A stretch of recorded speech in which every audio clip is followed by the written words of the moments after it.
Përshëndetje. Në këtë temë diskutimi do flasim për ekzistencën e Zotit. Do bëjmë një analizë filozofike për të parë nëse jeta që ne përjetojmë ka ardhur dhe do shkojë tek asgjëja, nëse është thjesht një paradoks i madh, nëse nuk ka një kuptim, nëse morali është subjektiv, pra është i krijuar i gjithë në mendjen tonë, apo ndoshta pas nesh gjendet një krijues i cili ka bërë njerëzimin, i cili na ka dhënë neve zgjedhje të lirë, ne kemi krijuar fen, mitologjit edhe ritualet tona për ta respektuar krijuesin ton, edhe për të respektuar moralin që e ke vendosur, që ndoshta pas jetës son të kemi një shpërblim ose ndoshta një ndëshkim. Qasja që do kem me këtë analizë filozofike do jetë një qasje deri diku naive. Dhe qasja naive po e bëj për të shmangur konkluzionet arbitrare. Qasja naive do thotë që argumentet do fillojnë nga zanafilla, do fillojnë nga argumenti themelor, dhe për këtë arsye do futem direkt tek tema e diskutimit, e cila është ekzistenca e Zotit, edhe do flas pikërisht për fjalën ekzistenca. Nëse pyesim një person si do ma përkufizosh fjalën ekzistencë, ndoshta ky person do më thotë se diçka që perceptohet me shqisat tona. Pra, unë e perceptoj këtë sirlapsin me shisën e të parit. Nëse hap edhe mbyll kapakun, shisa e të dëgjuarit do dëgjoj hapjen e mbylljen e kapakut dhe do ketë gjithashtu perceptim. Lëkura ime e ndjen që po prek të sirlapsin, gjithashtu ndjet edhe nga shisa e të prekurit etj. Ky përkufizim në parim nuk është i gabuar, por nuk është i plot. Arsye pse nuk është i plot është sepse ka disa gjëra të cilat ekzistojnë dhe të cilat nuk mund të perceptohen nga shisat tona. Për shembull, ligjet ose kufijt. Tek libri Sapiens ka një argument shumë interesant i cili bën diferencimin e Homo sapiensve nga speciet apo kafshët e tjera. Dhe ky diferencim është që njerëzit, Homo sapiensët, kanë aftësinë për të krijuar koncepte dhe për t'i vendosur ato në ekzistencë, ndryshe nga kafshët e tjera. Dhe këto koncepte apo ide janë ligjet, kufijt, fet, moralet e tjerë. Për këtë arsye, nuk mund të themi që ajo që ekziston është vetëm ajo gjë që është materia, është vetëm ajo gjë që është e prekshme. Edhe nëse e pranojmë këtë argument, dhe nëse fillojmë të bëjmë analiza filozofike mbi këtë argument, atëherë hapen shumë rrugë rreth asaj që është e vërtet, rreth mënyrës se si ne mund të perceptojmë gjërat, apo rreth vetë ekzistencës apo realitetit. Pra, duke marrë këtë si të mirë qenë, mundet të shkojmë tek mitologjit, apo nga ana historike tek sjelljet e para njerëzore, ku njeriu ka shprehur një lloj besimi, edhe mund të themi se njeriu ka krijuar disa karaktere, disa personazhe, të cilat e ndihmonin atë për të drejtuar jetën e vet. Ju mund më pyesni pse pikërisht për të drejtuar jetën e vet? Sepse këto personazhe, edhe këto histori të miteve dhe të mitologjive, janë histori të cilat japin përgjigje dhe japin zgjidhje dhe vështirësive që njerëzit kishin në ato momente, edhe që mund të kenë edhe aktualisht. Edhe ndonse bota është modernizuar, janë disa vështirësi që njerëzit kanë, të cilat kanë ngelur po ashtu. Edhe ndërsa këto personazhe jepnin, këto karaktere të mitologjive jepnin zgjidhje njerëzve, gjithashtu dhe njerëzit filluan të kishin dhe zgjidhje. Në mitologji nordike, para se të bëheshe një udhtim me anije, që të shkoheshin dhe të eksploroheshin tokë të reja, njerëzit bënin sakrifica. Këto sakrifica e bënin në një perëndi që ata e quanin Tori. Duke bërë këto sakrifica, njerëzit jepnin vetes një lloj shprese.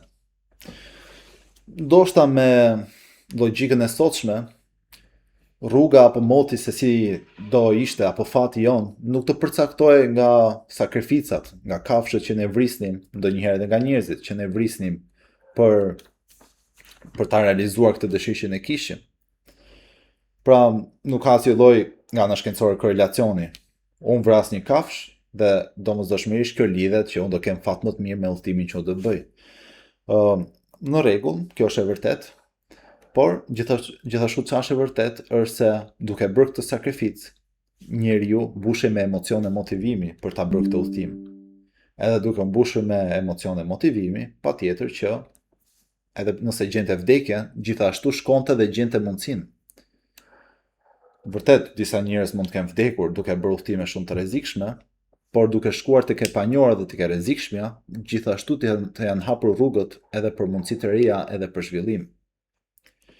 Kjo është shumë themelore për ekzistencën e njeriut, sepse njeriu nëse nuk zhvillohej, nuk mund të ekzistonte. Ndryshe nga, siç e dim, ndryshe nga kafshët e tjera, njeriu nuk e ka forcën fizike më të madhe, nuk i ka patur gjithmonë resurset më të favorshme, edhe pse civilizimi ka filluar në vende të cilat kanë pasur resurse të favorshme, jo në çdo vend të botës ka qenë këto resurse të tilla, ka qenë gjithmonë në rrezik konstant nga kafshët e tjera, dhe vetmja gjë që i mbeti për të ekzistuar dhe për të mbijetuar ishte mendja e vet. Nuk e di fiks mënyrën evolucionare se si është zhvilluar aftësia e njeriut për të krijuar këto ide, për të krijuar këtë lloj motivimesh dhe këtë lloj veglash, të cilët e shtynin atë tek e panjohura, por e di me siguri se kjo aftësi është një nga arsyet kryesore që e bën të mundur ekzistencën njerëzore. Gjithsesi, për të kaluar më tej, nga mitologjitë, të cilat kanë qenë të shumta, ka patur një të përbashkët shumë të madhe. Dhe përbashkëta e madhe që ka qenë është se nëpërmjet gjitha mitologjive, koncepti dhe skema që personazhet përfaqësonin ka qenë njësoj. Kjo do thotë se nëse keni lexuar mitologji, e dini shumë mirë që mitologjia romake dhe mitologjia greke janë shumë të ngjashme dhe gati identike dhe ndryshojnë vetëm emrat e personazheve apo emrat e perëndive. Po edhe ato, sepse mund të jetë argumenti që mitologjia romake, popullsia romake ka qenë shumë afër popullsinë greke, këto dy popull kanë bashkëbiseduar, kanë këmbyer shumë gjëra bashkë, duke përfshirë edhe kulturën e tyre. Por kemi dhe mitologji të tjera, të cilat popujt kanë patur shumë largësi dhe përsëri kanë këto të njëjtat përbashkëta. Dhe këto të përbashkëta janë se perëndit kanë një lloj përfaqësimi shumë sistematik. Kjo do thotë se njësoj si që është Zeusi në mitologjinë greke, njësoj është edhe Odin në mitologjinë nordike. Njësoj si që është Hadi në mitologjinë greke, njësoj është edhe djalli në fenë krishterë. E di që kanë diferencat e tyre, e di që djalli vjen komplet apo Luciferi e tjerë si mund quhet, e di që vjen komplet nga një background tjetër apo nga një histori tjetër, por përfaqësimi i së keqes, i së pamoralshmes, i së ndëshkimit që ata kanë, është njësoj. Edhe patjetër që kemi dhe mitologjitë asiatike, që më pas mund të futemi edhe tek fetë lindore, kanë të përbashkëtat e tyre. E mendova faktikisht para se të bëja këtë diskutimin që të nxjerrja të gjitha të përbashkëta midis feve me njëra tjetrën, por nuk e bëra sepse mendova se do zgjatej shumë më pas si diskutim. Le ta marrim deri tani të mirë qenë se përveç ndryshimeve të ngjarjeve që kanë ndodhur tek mitologjitë nëpërmjet mitologjive, personazhet, përfaqësimet që personazhet kanë janë njësoj. Edhe kjo është shumë interesante. Deri diku mund të jetë edhe intuitive, sepse njerëzit mund thonë se njeriu ka projektuar mendjen e vet tek perëndit që ka krijuar, edhe duke projektuar mendjen e vet, patjetër që do projektojë gjëra të ngjashme. Është shumë e vërtetë, është shumë intuitive, por lind pyetja pse pikërisht e ka projektuar mendjen e vet, pse e ka kështu mendjen, pse e ka këtë lloj potenciali, pse ka këtë lloj dispozite. Është pyetje shumë e vështirë për të përgjigjur. Në çfarë do lloj mënyre që njerëzit janë krijuar, teoritë thonë që ka nga teoritë konspirative që thotë ka patur kontakt me alienët, ka teori që thotë është një lloj miksimi midis Homo sapiensve edhe neandertalësve, që ka krijuar ekzistencën e njerëzimit të sotshëm. Ka teori të cilat thonë se përdorimi i halucinogjenëve ka bërë të mundur një lloj transformimi nga Homo erectus, mos gaboj që ka qenë para Homo sapiensve, tek Homo sapiensi, zbulimi i zjarrit, pra konsumimi i ushqimit të gatuar, të pjekur. Gjithto teori mendojnë se mund të kenë kontribuar në zhvillimin e trurit të njerëzit ndryshe nga truri çdo kafshë tjetër. Janë teori, nuk dihet me siguri, por ajo që dihet me siguri është se truri i njerëzit, sidomos pjesa e korteksit, që është edhe pjesa më e madhe e trurit, është shumë e zhvilluar. Edhe pjesë e aftësisë së korteksit është edhe aftësia për të krijuar këto ide dhe këto koncepte, të cilat e mbajnë gjallë ekzistencën e njeriut edhe bëjnë të mundur mbijetesën e saj. Gjithashtu, këtu kemi edhe aftësinë që jo vetëm të krijohen në mënyrë rastësore këto koncepte, por gjithashtu të ketë edhe një lloj skeme, në anglisht mund të themi pattern, të ketë një lloj ngjashmërie.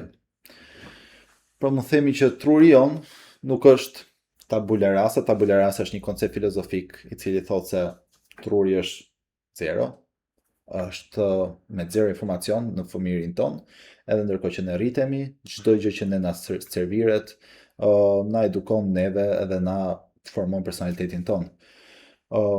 Edhe pse kjo është shumë e vërtet, unë nuk mendoj se ne si fëmijë lindim me zero potencial, edhe me zero predispozit. Patjetër që kemi diçka kolektive, diçka të mbartur, diçka evolucionare, ndoshta jo evolucionare në konceptin e ADN-s, por ndoshta evolucionare në konceptin se ajo që paraardhësit tan kanë bërë që nga pika zero, që nga fillimi i njerëzimit, është këtu si një mbartës i krijimit ton, ose si një pasojë e krijimit ton.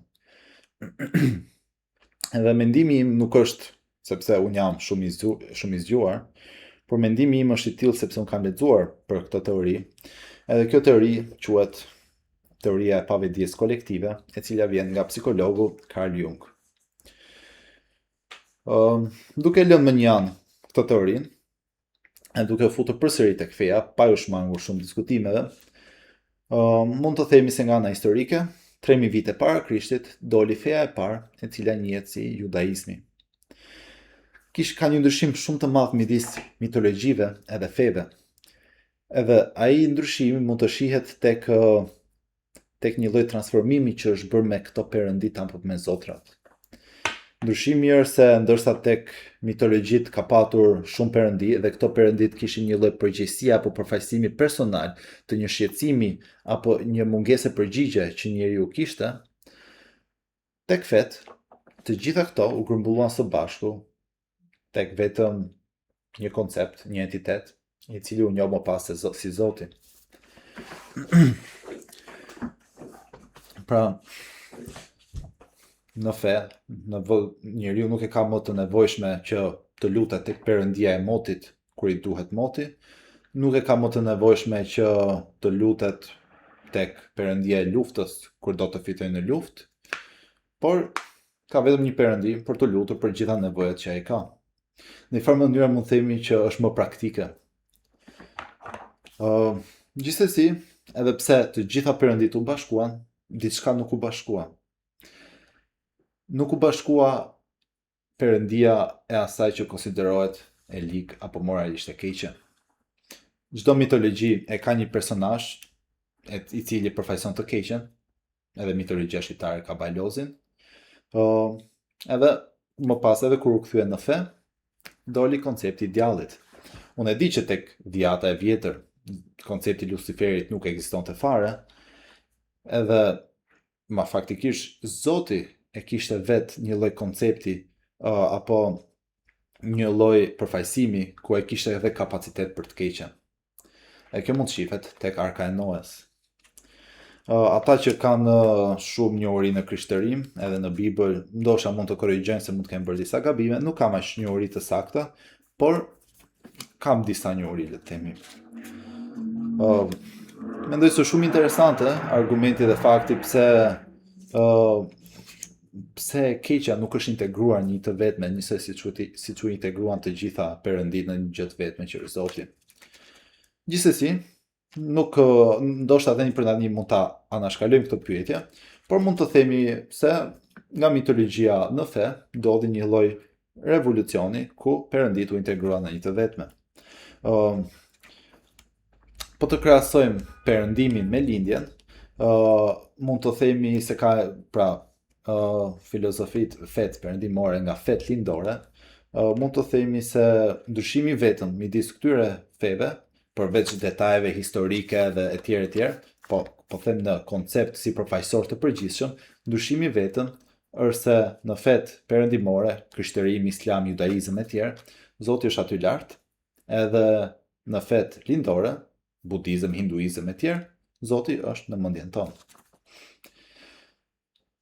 Kjo është prapë shumë interesante nga ana skematike, sepse ndoshta edhe po ta mendojmë si Zotin aty lart, po edhe po ta mendojmë si në mendjen tonë, motivimi që na jep për të vazhduar jetën tonë është njësoj, nuk ka rëndësi fare. Sipas feve lindore, mos gabohen, mund të jetë taoizmi, por mund ta kem gabim këtu. Njeriu shtiret gjatë jetës së vet sikur nuk është Zoti, sepse nëse ai do e dinte që fillim të jetës së vet që është i fuqishëm, i plot fuqishëm, dhe kur them plot fuqishëm, nuk e them në kuptimin që mund të ndryshojë realitetin fizik, por e them në kuptimin që ai ka kapacitetin mbi emocionet e veta dhe mbi çdo gjë që e rrethon në mendjen e vet, pra ka kontroll tek mendja e vet. Nëse do e dinte këtë që në fillim e do e kishte këtë aftësi që në fillim, atëherë jeta do ishte thjesht e mërzitshme, sepse nuk do kishte aventura, nuk do kishte peripecia, nuk do kishte ato arritje të cilat janë shumë të nevojshme për ta bërë jetën shumë të bukur edhe shumë interesante. Gjithsesi, mendimi im është se pavarësisht këtyre ndryshimeve midis feve lindore dhe perëndimore, nuk ka një ndryshim. Edhe argumenti ku do të shkoj me gjithë këto pika është se edhe fet njësoj si mitologjit janë në anën si përfaqësore edhe në thelb janë njësoj. Kanë të njëjtën skematik. Edhe përsëri këtu nuk po citoj veten time, nuk është krijimi im, nuk është ideja ime, por është një ide jungiane. Dhe duke vazhduar mbi këtë mendim dhe duke marrë këtë si të mirëqen, mund të shkoj më pas tek vetë tema për ekzistencën e Zotit. A ekziston Zoti? Në sensin që aftësisë së njeriut për të krijuar një perëndi apo një entitet i cili jep zgjidhje këtij njeriut, po, atëherë Zoti ekziston, sepse duket qartë që njeriu ka krijuar diçka që nga fillimi i njerëzimit për të suportuar mbijetesën e vet. Ndoshta e suportuar për ta bërë të mundur. Po nuk është kjo një përgjigje e drejtë e pyetjes a ekziston Zoti, sepse patjetër që me këtë logjik ekzistojnë shumë gjëra të cilat mendja mund të krijojë. Po ajo që unë do të thoja është se edhe pse edhe është ndoshta pak e vështirë ta formuloj këtë, edhe pse në këtë argument ekzistenca nuk do ishte e plot, pra nuk mund të themi që një krijim i mendjes së njeriut është diçka që ekziston vërtet në realitet, por mund të jetë thjesht një trillim. Fakti që njeriu e ka krijuar Zotin apo një perëndi nëpër fe dhe mitologji të ndryshme me një thelb njësoj, identik dhe të njëjtë, tregon se ka diçka përtej një trillimi rastësor. Njeriu ndoshta do të jepte shpjegim arsyes pse binte shi. Një shpjegim i trilluar mund të jetë se në momentin kur filani ecën në këtë rrugë, atëherë shiu fillon. Mund të kenë ndodhur një herë, dy herë rastësisht, njerëzit e kanë krijuar këtë dhe thonë kur ky ecën këtu, shiu fillon. Ndoshta besytni dhe besime të tilla ka, por kur nuk krijuan një mitologjin, kur nuk krijuan një fe apo një lloj filozofie, një lloj besimi. Por çfarë u krijua? U krijua një entitet i cili pasqyronte sjelljen njerëzore, edhe ky entitet ishte një lloj protektori kishin një lloj mbrojtje përkundrejt njerëzimit. Kjo ka ndodhur njësoj në të gjithë njerëzimin. Zoti, Jezusi, Jehovai, Allahu, Buda, e tjerë, Odin, mund të themi shumë perëndi të tjera, kanë një rol mbrojtës. Madje nga ana skematike mund të themi që është njeriu, koncepti babait, e mbi konceptin babait kemi më pas perëndin. Edhe fakti që është krijuar njësoj në të gjithë njerëzimin, më bën mua të mendoj, jo të besoj, për të mendoj se është faktuale ekzistenca e Zotit. Është faktuale se njeriu ka ardhur në këtë botë me një predispozit. Dhe kjo predispozit është se si do të ndryshonin elementet në realitet, pra le themi që njerëzit nuk do kishte prejardhje njerëzore, nuk do ishte në Afrikë, civilizimi i parë nuk do ishte në Mesopotami, po do ishte në vend tjetër, si do që të ndryshonin këto faktorë, përsëri perëndit, fet edhe zotrat do ishin krijuar. Me fjalë të tjera, nëse do kishte një lloj kompjuteri që do simulonte njerëzime dhe civilizime të tjera, mendoj që në të gjitha këto civilizime do kishte fe, mitologji.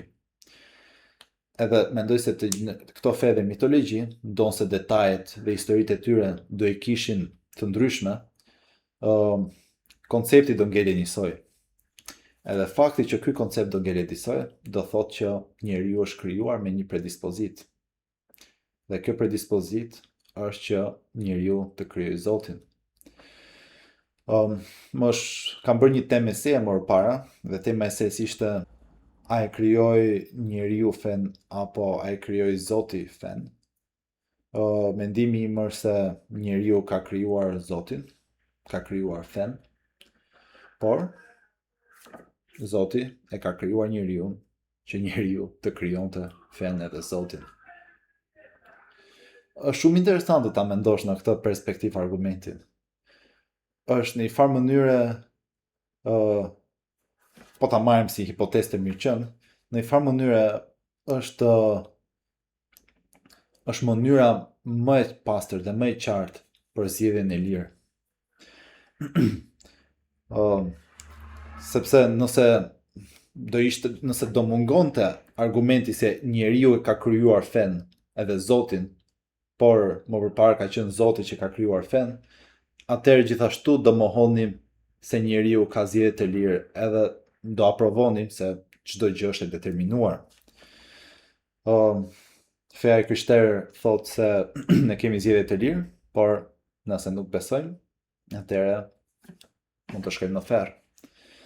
Edhe normalisht që nuk ka zgjedhje të lirë nëse ne kushtëzohemi nga shpërblimi apo ndëshkimi. Nëse është një buton edhe ne e dim që do elektrizohemi dhe do ndjejmë dhimbje po ta shtypim atë buton, nuk kemi zgjedhje të lirë për ta shtypur. Po, vërtet fizikisht ne mund ta shtypim edhe mund të gjejmë dhimbje, por arsyetisht, logjikisht njeriu nuk do e bënte këtë gjë.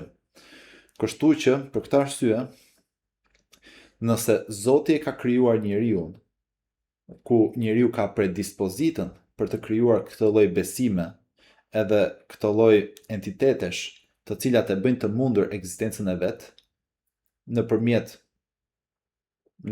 pasqyrimit të kësaj që ka krijuar Zoti, atëherë këtu kemi vërtet një lloj zgjedhje të lirë, aq sa është e mundur vet koncepti i zgjedhjes së lirë.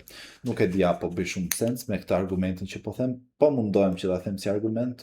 Po, konkluzioni që unë kam, edhe konkluzioni që unë e di si fakt, pra nuk e besoj, sepse nuk është, të thuash e besoj, do thuash që unë e ndjek verbërisht, por unë e shoh këtë si diçka të arsyeshme, si diçka që ekziston. Edhe ky konkluzion është se Zoti ka krijuar njeriu, edhe më pas njeriu ka krijuar mbrapsht Zotin edhe fen.